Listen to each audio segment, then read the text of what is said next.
Hello everybody, here we are today. We are starting off a very busy day as we are going to be talking about free agency probably today, but kicking it off with a video about the NHL with the head coach. News that the Columbus Blue Jackets have hired Mike Babcock as their next head coach.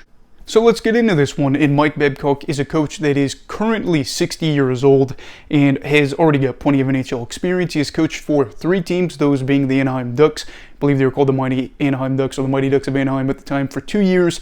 He was with the Detroit Red Wings for about 10 seasons and then with the Maple Leafs for about 5. He also has had a lot of success as a head coach, or enough that he could brag to say that he's been in the Stanley Cup final 3 times, one of those being in 2003 with the Ducks, the other 2 being in 2008 and 2009 with the Red Wings, where of course he won the Stanley Cup in 2008 for Detroit, the last time they won a Stanley Cup.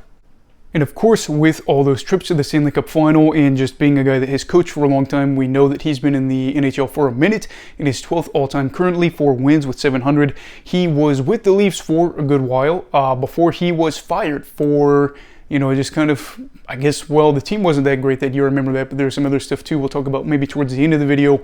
And he, of course, has never really coached in the NHL since then. He went to the University of Saskatchewan for, I think, a year or 2, but has not seen NHL action since the 2019-20 season. And he is a guy that, I guess we'll just get into it now, that's kind of divisive. He is a person that I think reports came out where you would talk to players and say, what do you think this person needs to do to improve the game? Or what do you think that they do poorly?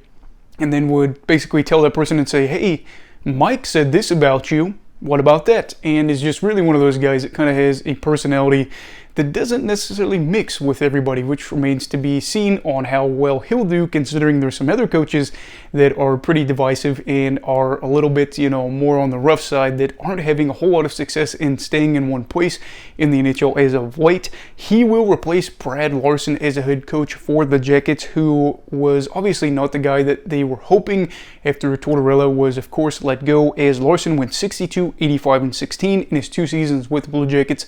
Of course, they were not obviously a great team in that time. So Mike, I guess, reportedly has signed a 2-year deal with the Blue Jackets. I think it's like $4 million per season. It has been reported for a long time that he was going to be their head coach, but they couldn't make it official until today because the Blue Jackets obviously knew that he still had his deal with the Maple Leafs, and that didn't expire until yesterday. So now it is officially official as he'll take over for Larson and be the next head coach for Columbus. And he has a tall task, really, in trying to get this team turned around. Yes, there is an infusion of youth and talent, again, with Laine, Gaudreau, and some other guys that are there now. This club does have some pieces that you can look at and say you're excited about.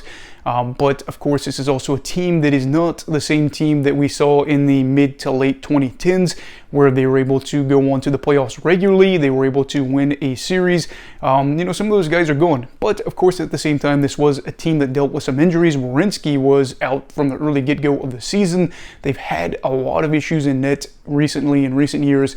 So this is kind of a club that's searching for an identity. Babcock, of course, does have that identity and has been able to find success with multiple teams. So you're kind of hoping that if you're Columbus, even if he's not there for the long term, that within this year or 2, he can get this team back on the right track and not have them be cellar dwellers and hopefully take a step forward back to being a better team. But of course, I gotta say that with him being the way he is, I really don't see this being a guy that's going to be there in 5 years. But what are your thoughts on the hire? Do you think this was the right decision for him? Should he have been let back in the NHL after he kind of was shown to be a locker room problem or he caused locker room issues? I'd love to hear your thoughts down below in the comments. Also, please make sure to like this video if you enjoyed it. Subscribe if you're new. Plenty of more videos coming out today, probably with free agency starting. Anyway, everybody stay safe, have a great night, and you love hockey, alright. Goodbye, Brigadiers and Brigadettes. This is your captain signing off. Have a great night.